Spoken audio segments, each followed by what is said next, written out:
Welcome to next class.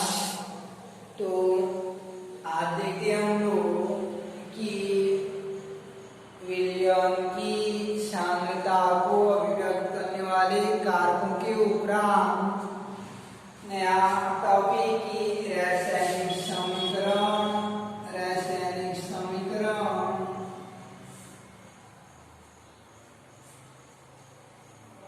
और रासायनिक समीकरण की परिभाषा व रासायनिक समीकरण को संतुलित करने का विधि। तो रासायनिक समीकरण को किस प्रकार से संतुलित किया जाता है, रासायनिक समीकरण को किस प्रकार से संतुलित किया जाता है। तो रासायनिक समीकरण को संतुलित करने का विधि। तो पहले हम लोग रासायनिक समीकरण का डेफिनेशन को देखते हैं, परिभाषा को देखते हैं कि रासायनिक समीकरण का परिभाषा क्या हो जाता है। तो डेफिनेशन ऑफ केमिकल इक्वेशन, जैसे कार्बन को जलाने पर कार्बन डाइऑक्साइड प्राप्त होती है, कार्बन को जलाने पर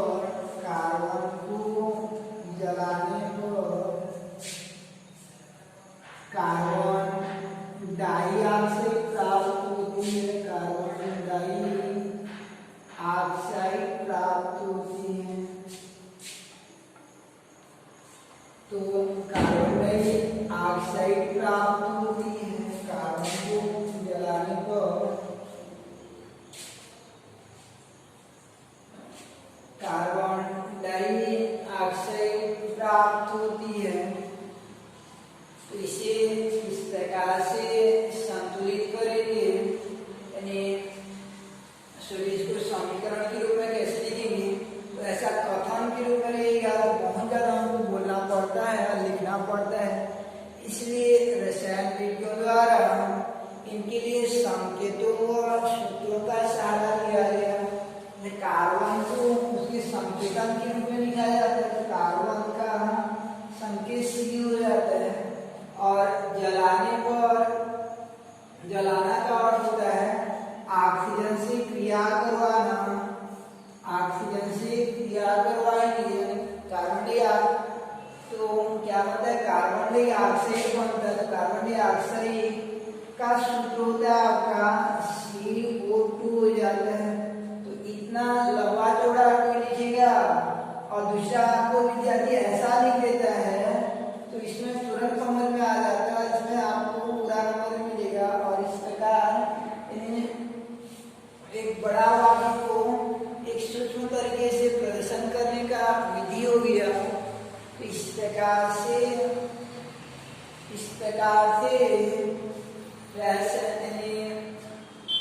रासायनिक अभिक्रिया हो रही, कार्बन को जलाने पर कार्बन डाइऑक्साइड प्राप्त हो रहा है। तो जो रासायनिक अभिक्रिया हो रही है उसको संकेत व सूत्र के माध्यम से अभिव्यक्त करने की विधि को रासायनिक समीकरण कहते हैं, यानी रासायनिक समीकरण कहते हैं। अर्थात रासायनिक अभिक्रिया को संकेतों व सूत्रों के माध्यम से अभिव्यक्त करने की विधि को रासायनिक समीकरण कहते हैं। रासायनिक अभिक्रिया को संकेतों व सूत्रों के माध्यम से अभिव्यक्त करने की विधि को रासायनिक समीकरण कहते हैं। सूत्र और संकेतों के माध्यम से लिखने की विधि को रासायनिक समीकरण कहते हैं। तो इस प्रकार आपका केमिकल इक्वेशन का डेफिनेशन हो जाएगा, यानी रासायनिक समीकरण का कि रासायनिक अभिक्रिया को सूत्रों एवं संकेतों के माध्यम से अभिव्यक्त करने की विधि को रासायनिक समीकरण कहते हैं। जैसे कार्बन को जलाने पर कार्बन डाइऑक्साइड प्राप्त होती है, उक्त अभिक्रिया का रासायनिक समीकरण क्या हो जाएगा, C+O2 2CO2 हो जाता है। अब आगे देखते हैं हम लोग ये रासायनिक समीकरण का डेफिनेशन हो गया कि संकेतों और सूत्रों के माध्यम से अभिव्यक्त करने का विधि को रासायनिक समीकरण कहते हैं। रासायनिक समीकरण को संतुलित करने का विधि, तो रासायनिक समीकरण को संतुलित करने के लिए दो विधि का उपयोग करते हैं।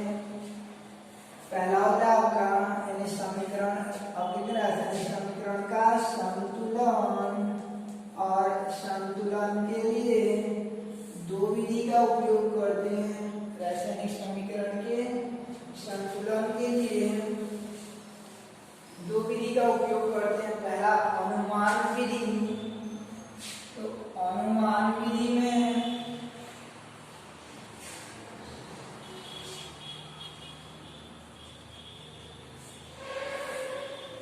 ये अनुमान विधि में अनुमान के आधार पर रासायनिक समीकरण को संतुलित करते हैं। जैसे आपको ये दे दिया रहेगा कि Cu plus HNO3 change to,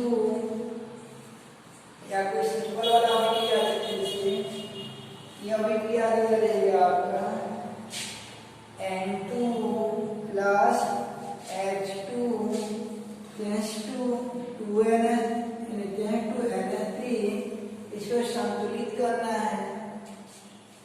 तो पहले ये देखते हैं, ये वाला जो रहता है इधर जो रहता है या सामने में जो रहता है इसके गुणा हो जाता है, ये दो नाइट्रोजन हो जाएगा, ये दो हाइड्रोजन हो जाएगा।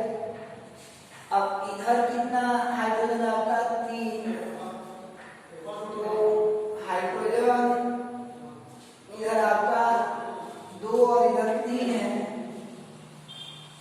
अब नाइट्रोजन को देखते हैं, तो नाइट्रोजन इधर कितना आपका 2 और इधर 1, तो बराबर करने के इधर 2 है तो सामने में गुणा कर देते हैं। याद रखे रहना कि संतुलन करते समय बराबर हो जाएगा, कोई यहाँ भी 2 डाल देगा तो ये गलत नियम है, इसमें सूत्र में बदल हो जाता है। इस सूत्र में कोई हेर फेर नहीं करना, केवल सामने में ही गुणा भाग करना है, ये ध्यान रखना आपको। तो कोई विद्यार्थी 2 ऐसा लिख देगा तो ये गलत हो जाएगा, काम लिखना आपको इस सामने में 2NH3 हो जाएगा। तो N2 plus CH2 N2 plus H2 2NH3, इसके सामने 2 का गुणा कर दिए तो 2NH3 हो गया। अब N तो बराबर हो गया, H को देखेंगे तो ये 2 इसके ये दोनों गुणा हो जाते हैं, ये वाला और ये वाला, तो हाइड्रोजन कितना हो जाएगा आपका 2 3 6 है। तो इसके सामने कितना देना पड़ेगा, 6 हो जाएगा 3। ये अनुमान विधि हो जाता है आपका। ऐसे 2 3 लिख लेंगे, इससे SO2 plus O2 change to SO3 है, तो इसको संतुलित करना है हमको। इधर S बराबर है, इधर भी S बराबर है, तो अब संतुलित करने के लिए O को संतुलित करना, तो इधर O कितना हो रहा है आपका 2 और 2 4, और इधर कितना हो रहा है आपका 3 हो रहा है। तो राइट साइड में संख्या कर देते हैं, 6 कर देते हैं, 2 3 6 हो जाता है। तो इसी स्थिति में सल्फर कितना हो जाएगा आपका 2, तो इसके सामने 2 का गुणा कर देते हैं। अब ऑक्सीजन को काउंटिंग करते हैं, 2 3 4 2 6, और इधर आपका ऑक्सीजन हो जाता है 2 3 6 हो जाता है। तो इस प्रकार से समीकरण का संतुलन हो जाता है। अब रासायनिक समीकरण को संतुलित करने की सामान्य विधि है, बाद में अभी उतना गहराई नहीं देखना है, बाद में हम लोग क्वेश्चन बनाते समय यानी और चैप्टर पढ़ते समय बीच बीच में ये अनुमान विधि द्वारा संतुलित करेंगे। अब दूसरा विधि देखते हैं हम लोग, रासायनिक समीकरण के संतुलन का द्वितीय विधि को। दूसरा विधि के लिए दूसरा विधि का आंशिक विधि होता है। आंशिक विधि द्वारा समीकरण को संतुलित करना है। तो इसके पहले नोट्स को याद रखे रहना कि आंशिक विधि द्वारा बनाने के लिए ये नोट्स को याद रखे रहना कि कहीं पर H2SO4 रहता है, H2SO4 रहता है, तो इसको तोड़ा जाता है,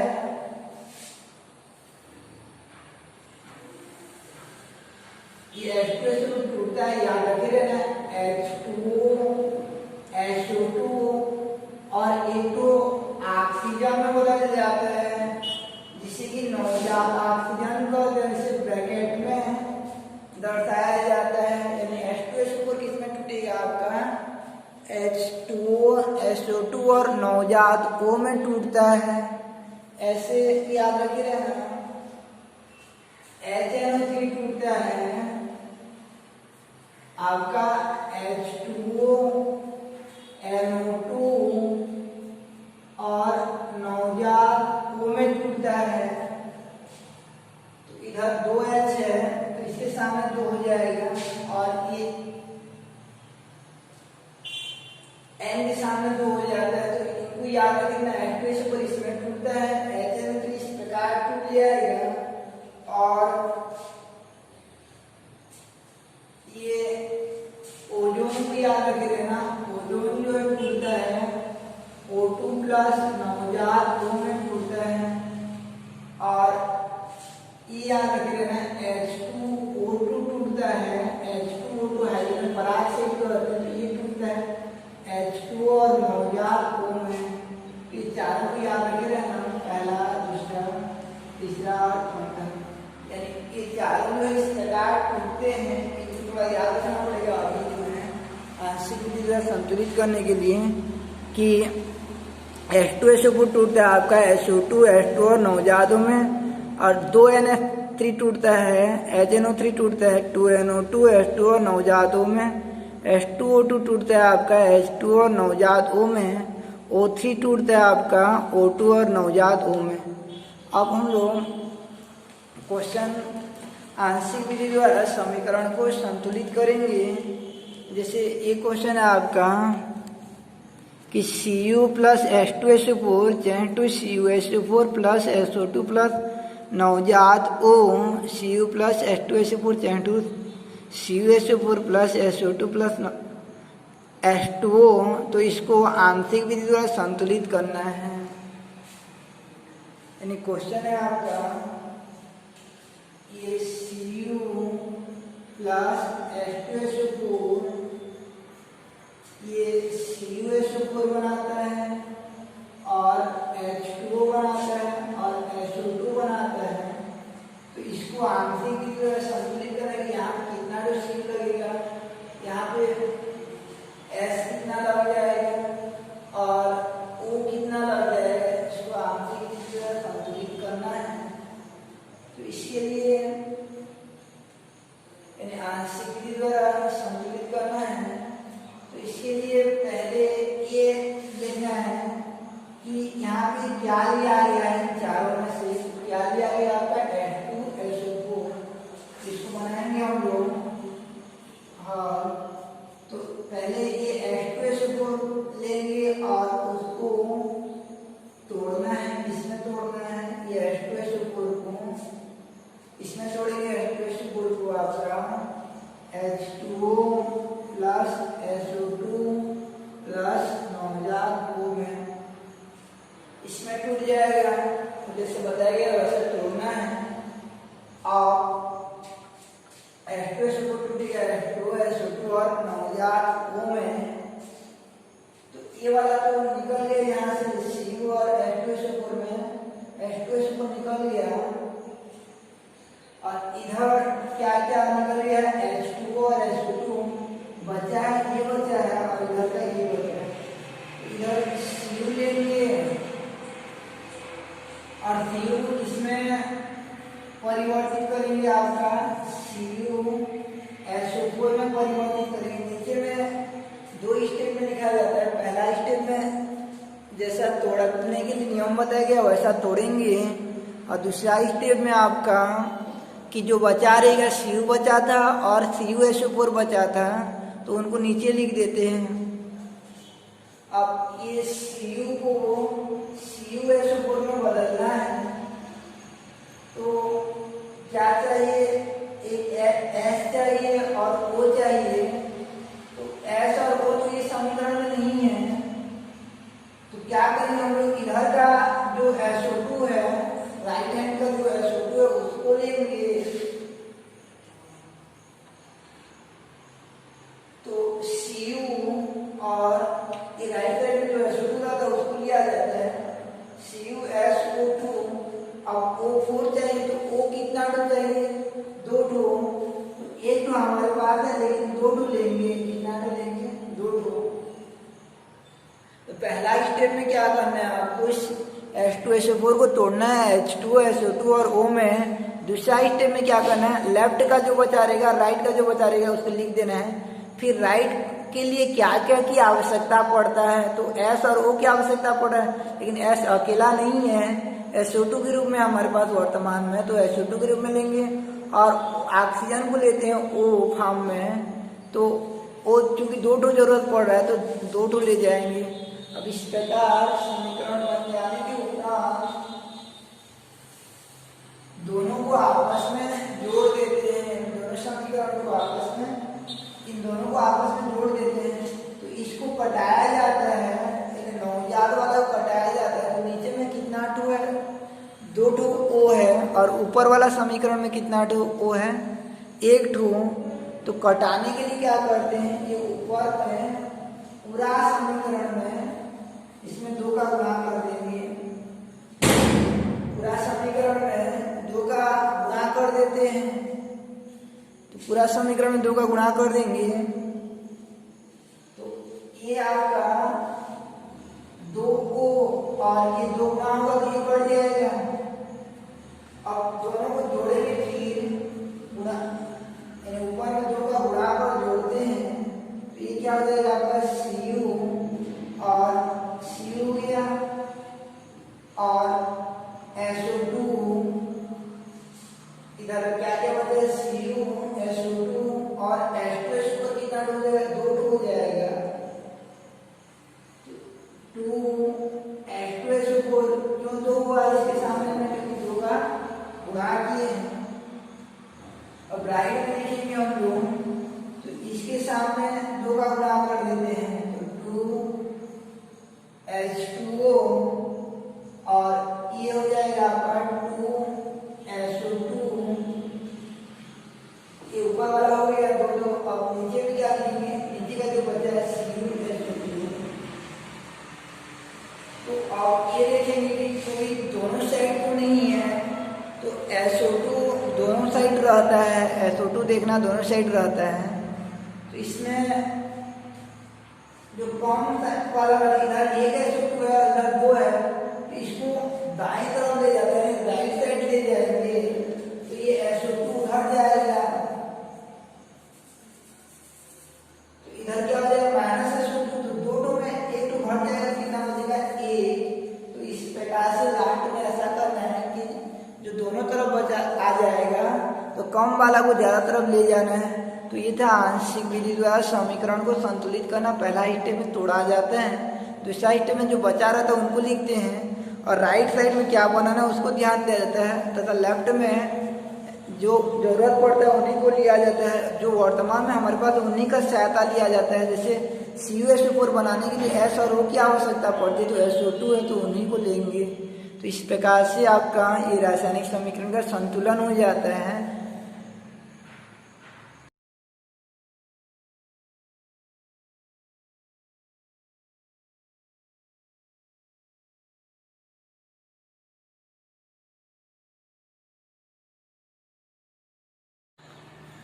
welcome to our next class. तो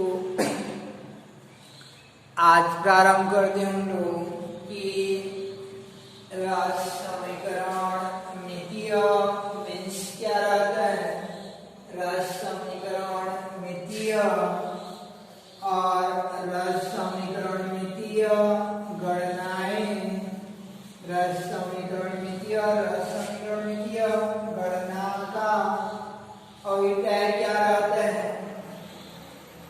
जैसे एक अभिक्रिया हो रहा है कि कार्बन को जलाने पर कार्बन डाइऑक्साइड प्राप्त होता है, मान लीजिए हम लोग कार्बन को जैसे लेते हैं 36 ग्राम कार्बन को ऑक्सीजन से क्रिया करवाते हैं। ऑक्सीजन से क्रिया करवाना का अर्थ होता है, याद रख रहे हैं ना, ऑक्सीकरण करवाना या दहन कराना या जलाना। ऑक्सीजन से क्रिया करना में ऑक्सीकरण करवाना या जलाना। तो कार्बन को जलाने पर कार्बन डाइऑक्साइड प्राप्त होता है। तो मान लो 36 ग्राम हम लोग कार्बन लेंगे, तो इसके द्वारा गणना करेंगे हम लोग कि कितना ग्राम उत्पाद प्राप्त होता है, कितना ग्राम प्रोडक्ट मिलता है, उसी को यानी कितना ग्राम मिलता है। तो मान लीजिए गणना करेंगे हम लोग कितना भी ग्राम मिल रहा है, तो यहाँ पे 100 ग्राम मिल रहा है। तो इन दोनों के मध्य जो संबंध आया कि इतना ग्राम लेने पर इतना ग्राम बनता है, तो इन दोनों के मध्य इसी मात्रात्मक संबंध को यानी क्वांटिटी रिलेशन को कहा जाता है रस समीकरण मितीय कहते हैं। मात्रात्मक संबंध को रस समीकरण मितीय कहते हैं। अर्थात अभिक्रिया में, रासायनिक अभिक्रिया में अभिकारक व उत्पाद के मध्य, रासायनिक अभिक्रिया में अभिकारक व उत्पाद के मध्य मात्रात्मक संबंध को रस समीकरण मितीय कहते हैं। यानी कार्बन को 36 ग्राम ले रहे तो कितना ग्राम मिलेगा, इसी दोनों के मध्य मात्रात्मक संबंध को रस समीकरण मितीय कहते हैं। तो रस समीकरण मितीय का डेफिनेशन क्या हो जाएगा आपका कि अभिकारक तथा उत्पाद के मध्य मात्रात्मक संबंध रस समीकरण मितीय कहलाता है। अभिकारक तथा उत्पाद के मध्य मात्रात्मक संबंध रस समीकरण मितीय कहलाता है। अब आगे देखते हैं रस समीकरण मितीय गणनाएं।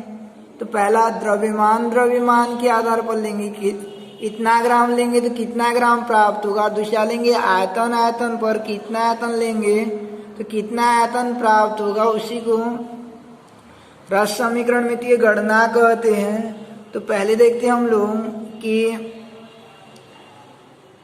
द्रव्यमान आधारित गणना है। जैसे क्वेश्चन है आपका कि यहाँ 16 ग्राम दिया, जैसे हम लोग क्वेश्चन में लेंगे हम लोग 48 ग्राम लेते हैं। ये 16 जो है आपका, ये 16 जो दिखाई दे रहा है इसको हम लोग लेते हैं 48 ग्राम ले जाते हैं। यानी 16 को 48 ग्राम ले जाते हैं तो 48 ग्राम मेथेन के दहन से उत्पन्न जल की मात्रा की गणना कीजिए। यानी क्वेश्चन है 16 की जगह 48 लिए हैं, 48 ग्राम मेथेन के दहन से उत्पन्न जल की गणना कीजिए। तो रस समीकरण मितीय गणना देख रहे हैं हम लोग। रस समीकरण मितीय क्या हो गया आपका कि अभिकारक व उत्पाद के मध्य मात्रात्मक संबंध रस समीकरण मितीय कहलाता है। रस समीकरण मितीय गणना, तो पहला द्रव्यमान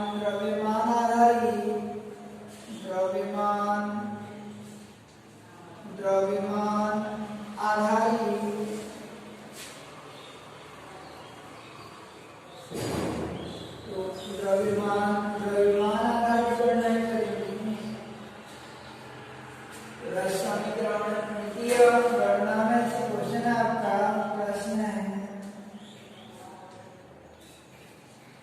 कि 48 ग्राम मेथेन के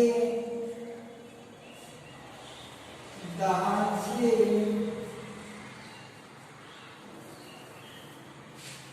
कितना ग्राम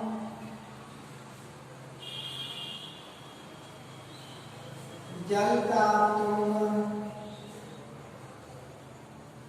तो ये क्वेश्चन है आपका कि 48 ग्राम मेथेन के दहन से कितना ग्राम जल प्राप्त होगा। तो ये प्रश्न को कैसे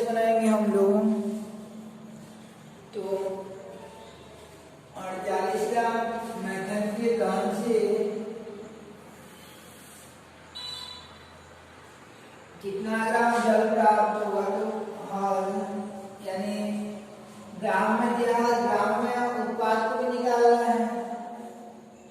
हल पहले इसका रासायनिक समीकरण बनाएंगे, तो 48 ग्राम यानी 48 ग्राम मेथेन के दहन से कितना ग्राम जल प्राप्त होगा, तो 48 ग्राम मेथेन के दहन से कितना ग्राम प्राप्त हो, इसलिए समीकरण बनाएंगे। तो मेथेन का फार्मूला हो जाता है आपका CH2 और दहन कराने का होता है आपने की क्रिया करवाएंगे O2 से, तो ये मेथेन है CH4, इसका आपने क्रिया करवाते हैं तो हमेशा हमेशा याद रखे रहना हाइड्रोकार्बन है, या हाइड्रोकार्बन को जब भी ऑक्सीकरण करवाते हैं या ऑक्सीजन की क्रिया करवाते हैं या दहन करवाते हैं, तो हमेशा हमेशा प्राप्त होता है आपका कार्बन डाइऑक्साइड जल प्राप्त होता है, कार्बन डाइऑक्साइड जल बनता है। और संतुलित करना सीख गए हम लोग, तो जैसे इधर एक कार्बन है तो इधर एक कार्बन है, ठीक है, इधर कितना हाइड्रोजन 4, इधर कितना रहेंगे 2, हाइड्रोजन बराबर हो गया। और ऑक्सीजन देखते हैं हम लोग, तो ये 2 और ये 2 ओवरऑल कितना हो जाएगा आपका 2 और 2 4, तो ये डबल कर देंगे। तो पहले ऐसा समीकरण बना लेना है, पहले रासायनिक समीकरण बना लेंगे, तो CH4 + O2 + CO2 + 2H2O। आप ये लिखेंगे, इसके सामने कुछ नहीं रहता तो एक रहता है आपका, इसके सामने कुछ नहीं है तो एक है। क्या क्या क्वेश्चन दिया है, मेथेन वाला दिया, जल वाला मेथेन दिया है, मेथेन दिया है आपका 48 ग्राम और उससे क्या कितना ग्राम जल प्राप्त होता है, ये क्वेश्चन मार्क है आपका। तो ये दोनों को लेंगे हम लोग, मेथेन को और जल को। तो यहाँ पे कुछ एक है, एक मोल CH4 के दहन से प्राप्त H2O बराबर, यानी इसके सामने एक है तो एक मोल CH4 के दहन से प्राप्त H2O बराबर, H2O के सामने कितना दिया है 2, तो कितना मोल हो जाएगा आपका 2 मोल। 1 मोल CH4 के दहन से प्राप्त H2O बराबर हो जाता है आपका 2 मोल हो जाएगा। अब क्योंकि हमको क्वेश्चन ग्राम में दिया गया है, इसलिए इसको ग्राम में बदलेंगे, तो 1 मोल CH4 का कितना भार होगा, 1 मोल CH4 बराबर 1 मोल कितना कहते हैं, उसके अणुभार के बराबर भार को 1 मोल कहते हैं। तो 1 मोल CH4 बराबर कितना हो जाएगा आपका 12, और हाइड्रोजन का 4, 12 का कितना हो जाएगा 16। तो इसको ग्राम में बदलेंगे, तो 16 ग्राम CH4 के दहन से प्राप्त H2O बराबर, ये मोल को किसमें बदल दिया हम लोग ग्राम में, कितना ग्राम हो जाएगा, 1 मोल बराबर 16 ग्राम हो जाता है। अब कितना ग्राम आपका H2O प्राप्त होगा, तो 2 मोल H2O बुला लिया है, 2 मोल H2O, तो 1 मोल H2O का भार कितना होता है, H2O का होता है आपका H का 2 और ऑक्सीजन का 16, तो कितना हो जाएगा 18, 2 गुणा 18 कितना हो जाएगा 36, यानी ये 36 ग्राम हो जाएगा। तो ये 16 कहाँ से आया आपका, 1 मोल CH4 का भार है, यानी ये 16 1 मोल CH4 का भार है, और ये 36 कहाँ से आया, 2 मोल H2O का भार है। अब 16 ग्राम से 36 ग्राम प्राप्त होता है, तो 1 ग्राम से निकालेंगे, क्योंकि विधि का उपयोग करेंगे, इसलिए 1 ग्राम, इसलिए 1 ग्राम CH4 के के दहन से प्राप्त H2O बराबर हो जाएगा आपका 16 ग्राम से इतना 36, तो 1 ग्राम से कितना हो जाएगा 36/16 हो जाएगा, भाग हो जाएगा। अब क्वेश्चन में कितना दिया आपका 48 ग्राम, जैसे 10 टन की कीमत 36 है तो 1 टन का कितना होगा, तो 48 ग्राम CH4 के दहन से प्राप्त H2O बराबर हो जाता है 36/16 गुणा 48 भाग 16 किया 48 और 36 किया कितना हो जाएगा आपका 108 ग्राम। तो इस प्रकार से ये आंसर हो जाएगा आपका कि 36 ग्राम यानी 48 ग्राम के दहन से कितना ग्राम जल प्राप्त हो जाएगा आपका 108 ग्राम प्राप्त हो जाता है। तो क्वेश्चन था आपका कि द्रव्यमान आधारित क्वेश्चन है कि 48 ग्राम मीथेन के दहन से कितना ग्राम जल प्राप्त होगा। तो ये क्वेश्चन को बनाने के लिए पहले समीकरण लिखेंगे, CH4 का ऑक्सीकरण करवाते हैं तो बनता है H2 और CO2 बनता है, तो 2H2 बनेगा CO2। अब लिखेंगे कि 1 मोल एक कहां से आया, इसके सामने वाला जो रहता है वही हो जाता है। 1 मोल CH4 के दहन से प्राप्त H2O बराबर हो जाता है 2 मोल, इसलिए 16 ग्राम से प्राप्त H2O बराबर 36 ग्राम, 1 ग्राम से प्राप्त H2O बराबर 36/16, इसलिए आपका हो जाएगा 48 ग्राम से प्राप्त H2O बराबर 36/16 गुणा 48 यानी हो जाएगा आपका 36 गुणा 3 यानी 36 गुणा 3 108 ग्राम हो जाएगा। तो ये था आपका द्रव्यमान आधारित क्वेश्चन। अब इसी प्रकार आपका आयतन से संबंधित प्रश्न रहता है, जैसे आयतन आधारित गणना में आयतन से संबंधित गणना में आपका ये क्वेश्चन है कि 5.6 लीटर CO2 यानी ये क्वेश्चन है आयतन आधारित प्रश्न में आयतन आधारित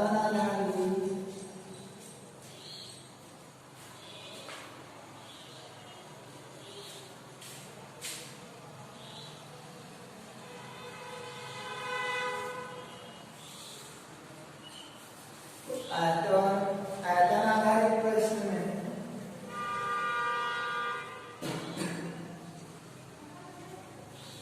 जैसे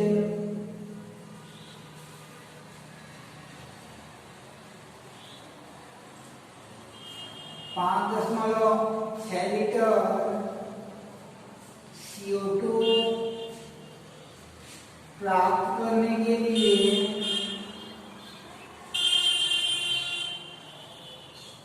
कितना लीटर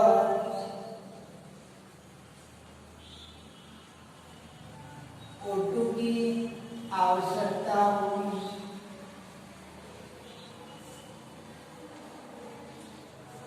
तो पहले समीकरण बनाएंगे हम लोग, हल C यानी O2 बनाना है, O2 से CO2 बनाना है, O2 से CO2 क्या लेना पड़ेगा कार्बन, तो कार्बन का ऑक्सीजन करवा दो, कार्बन डाइऑक्साइड प्राप्त होता है। तो कितना लीटर हो जाएगा आपका 5.6 लीटर से कितना लीटर O2 की आवश्यकता पड़ेगी, तो 5.6 लीटर है क्वेश्चन में।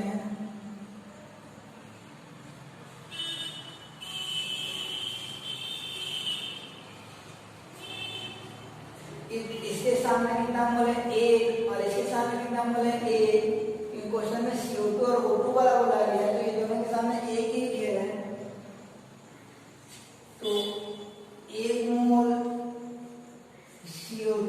लिए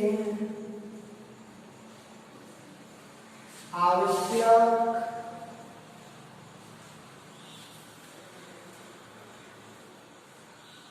O2 बराबर कितना मोल लग रहा है? 1 मोल। 1 मोल CO2 बनाने के लिए कितना मोल O2 लग रहा है? 1 मोल। अब आयतन में बोलेंगे तो 1 मोल बराबर आयतन के फॉर्म में होता है 22.4 लीटर। 22.4 लीटर CO2 के लिए आवश्यक O2 बराबर हो जाता है आपका, ये O2 का भी 1 मोल है, वो भी कितना हो जाएगा? 22.4 लीटर। आयतन के फॉर्म में 22.4 लीटर देते हैं। अब 1 लीटर CO2 प्राप्त करने के लिए 1 लीटर CO2 के लिए आवश्यक O2 बराबर हो जाएगा आपका 22.4 में से 22.4, यानी अब क्वेश्चन में कितना लीटर बोला गया? 5.6 लीटर। इसलिए 5.6 लीटर CO2 के लिए आवश्यक O2 बराबर हो जाता है आपका 22.4 में से 22.4 5.6, ये बढ़ जाएगा तो कितना लीटर लग जाएगा? 5.6 लीटर, ये आंसर हो जाता है। इस प्रकार ये आयतन आधारित गणना था कि क्वेश्चन का आपको 5.6 लीटर CO2 प्राप्त करने के लिए कितना लीटर O2 की आवश्यकता होगा, कितना लीटर O2 की आवश्यकता होगा। तो ये प्रश्न का हल करने के लिए हम लोग पहले समीकरण बनाएंगे। C+O2 जेनेरेटर क्या हो जाएगा? प्लस CO2, तो जिनमें रिलेशन बोला जाएगा उन्हीं को लिखना। CO2 और O2 बोला गया तो उन्हीं लोगों को लिखेंगे। CO2 और O2 बोला गया तो उन्हीं लोगों को लिखेंगे। तो यानी कितना CO2 प्राप्त में कितना ऑक्सीजन लगेगा ऐसा बोला गया तो ऐसा ही लिखेंगे। तो 1 मोल CO2 प्राप्त करने के लिए आवश्यक O2 बराबर 1 मोल, इसलिए 22.4 दोनों साइड डाल देंगे मोल को हटाकर, फिर ये साइड ले जाएंगे। 1 लीटर CO2 प्राप्त करने के लिए आवश्यक ऑक्सीजन बराबर, तो स्टार्टिंग से देखते हैं कि 5.6 लीटर CO2 प्राप्त करने के लिए आवश्यक O2 की कितना लीटर लगेगा। तो ये आंसर हो जाएगा आपका कि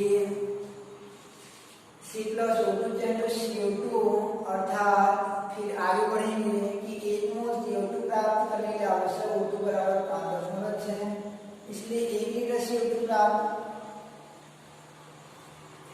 यानी स्टार्टिंग से देखते हैं कि 1 मोल क्वेश्चन था 5.6 लीटर CO2 प्राप्त करने के लिए आवश्यक O2 की गणना कीजिए।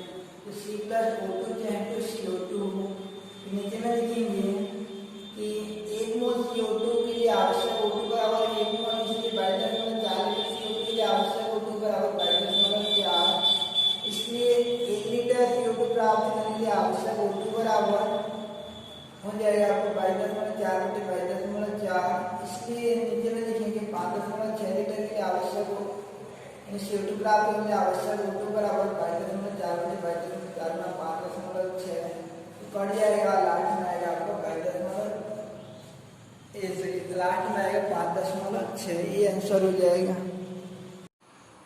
इस प्रकार समीकरण गणना के पश्चात ये चैप्टर जो समाप्त होती है। तो स्टार्ट किए थे हम लोग कि रासायनिक संयोग के नियम से, कि रासायनिक संयोग के नियम पहला था द्रव्यमान संरक्षण नियम की रासायनिक परिवर्तन में भाग लेने वाले पदार्थों का कुल द्रव्यमान परिवर्तन के पश्चात बनने वाले पदार्थों के कुल द्रव्यमान के बराबर होता है। विशाल अनुपात में रासायनिक यौगिकों में अवयवी तत्व और भारांतर पद निश्चित अनुपात में होते हैं।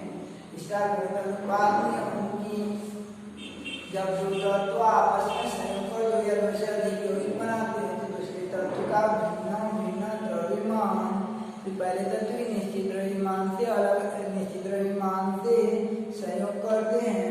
परस्पर सरल अनुपात या गुणित अनुपात में होते हैं। चौथा व्युत्क्रम अनुपात नियम कि जब दो भिन्न भिन्न तत्व किसी तीसरे तत्व के नीचे द्रव्यमान से अलग अलग संयोग करते हैं, पहले दो तत्व या तो उसी अनुपात में होंगे जो उनके वास्तविक संयोग का या उसका सरल अनुपात, उसका सरल गुणज होता है। उसके बाद पांचवा देखिए विशाख नियम कि जब गैसें आपस में संयोग करते हैं तो उनके आयतनों में सरल अनुपात होता है। यदि उनके संयोग से बनने वाला पदार्थ भी गैस हो तो उसका आयतन भी अभिकारी गैस के आयतन की सरल अनुपात में होता है। उसके बाद देखिए मोल कि मोल से तात्पर्य 6.023 कणों का समूह या 22.4 लीटर आयतन या इकाई ग्राम अनुभाग से होता है। उसके बाद मोल के बाद देखेंगे हम लोग कि प्रतिशत संगठन, मोल के पश्चात हम लोग देखे थे कि मोल के उपरांत जो है इसी चैप्टर का मोल संकल्पना के पश्चात देखे थे हम लोग कि मूलानुपाती सूत्र, अणु सूत्र, संरचना सूत्र, मूला उसके पहले लेकिन वास्तव घनत्व और अणुभार में संबंध की वास्तव घनत्व बराबर अणुभार बटे 2 होते हैं और मूलानुपाती सूत्र और सरल अनुपात के सूत्र को बताता है। और आपका दूसरा कि अणु सूत्र वास्तविक सूत्र और संरचना सूत्र व्यवस्था को बताता है। उसके बाद देखेंगे हम लोग कि प्रतिशत संगठन को देखेंगे। प्रतिशत संगठन भारांश तत्व के भागों की वह संख्या जो प्रति सहभाग यौगिक में उपस्थित रहती है। और उसके बाद देखेंगे विलयन की सांद्रता को प्रदर्शित करने वाले कारक आपका द्रव्यमान प्रतिशत, आयतन प्रतिशत, नार्मलता, मोलरता, मोललता, मोल प्रभाज और लास्ट में था आपका मोल प्रभाज के बाद में पीपीएम। उसके बाद देखे थे हम लोग कि रासायनिक समीकरण और रासायनिक समीकरण के बाद रस समीकरण मिति गणना, रस समीकरण मिति गणना के बाद जो है यह चैप्टर